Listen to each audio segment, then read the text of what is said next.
నందున్న ప్రియులారా, ప్రభువైన యేసుక్రీస్తు నామమున మీకందరికీ ప్రేమ వందనములు, శుభములు. రోమీయులకు రాసిన పత్రిక 1వ అధ్యాయము 27 నుంచి 32 వచనాలు చదువుకుందాం. అటువలే పురుషులు కూడా స్త్రీ యొక్క స్వాభావికమైన ధర్మమును విడిచి పురుషులతో పురుషులు అవాచ్యమైనది చేయొచ్చు, తమ తప్పిదమునకు తగిన ప్రతిఫలము పొందుచు ఒకరి ఎడల ఒకరు కామతప్తులైరి. మరియు వారు తమ మనసులో దేవునికి చోటి అనలేకపోయిరి గనుక చేయరాని కార్యములు చేయుటకు దేవుడు భ్రష్ట మనస్సుకు వారిని అప్పగించెను. అవును, క్రీస్తునందున ప్రియులారా, మరి ఆ కాలంలో మరి రోమా సామ్రాజ్యంలో మరి గమనించినట్లయితే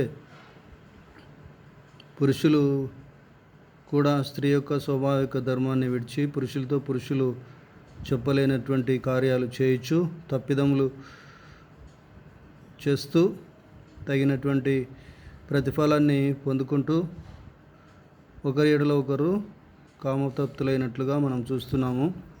మరి వారు తమ మనస్సులో దేవునికి చోటు ఇవ్వలేదు కనుకనే ఈ కార్యాలు చేయడానికి దేవుడు వారికి భ్రష్టమైనటువంటి మనస్సుకు వారిని అప్పగించినట్లుగా మనము చూస్తుంటున్నాం. అట్టి వారు సమస్త దుర్నీతి చేత, దుష్టత్వం చేతను, లోభము చేతను, ఈర్ష్య చేతను నిండుకొని మత్సరము, నరహత్య, కలహము, కపటము, వైరమును వాటితో నిండిన వారై కొండెగాండ్రును, అపవాదకులను, దేవద్వేషులను, హింసకులను, అహంకారులను, బింకములాడువారును, చెడ్డవాటిని కల్పించువారును, తల్లిదండ్రులకు అవిధేయులను, అవివేకులను, మాట తప్పువారును, అనురాగరహితులను, నిర్దయులనైరి. కాబట్టి క్రీస్తునందున ప్రియులరా, ఈ విధమైనటువంటి కార్యాలు చేస్తూ దుర్నీతి కార్యాలన్నింటినీ చేస్తూ కూడా దుష్టత్వం కలిగి ఉండి, లోభం కలిగి ఉండి, ఈర్ష్య, మత్సరము, నరహత్య, కలహము, కపటము, వైరము అనే వాటితో నిండుకొని కొండెములు చెప్పేవారుగా, అపవాదకులుగా, మరి దేవద్వేషులుగా,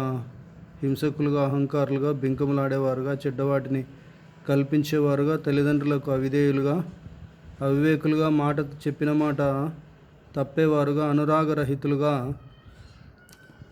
నిర్దయులుగా ఉన్నట్లుగా మనము గమనిస్తుంటున్నాం. కాబట్టి ఇట్టి కార్యములు అభ్యసించువారు మరణమునకు తగినవారు అను దేవుని న్యాయ విధిని వారు బాగుగా ఎరిగి ఉండి వాటిని అభ్యాసము చేయుచున్నారు. ఇది మాత్రమే గాక వాటిని అభ్యసించు వారితో సంతోషముగా సమ్మతించుచున్నారు.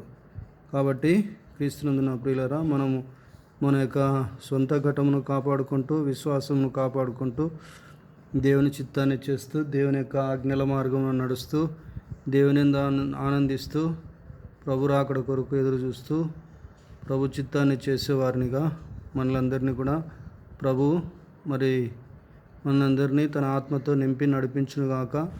మనలందరినీ కూడా తన యొక్క ఆత్మతో బలపరిచి తన యొక్క రాజ్యం కట్టేవారినిగా మనలందరినీ కూడా మార్చునుగాక. దేవుడు ఈ మాటలు దీవించి మన వినికిడిలో ఆశీర్వదించునుగాక. Amen. Hallelujah. God bless you all abundantly.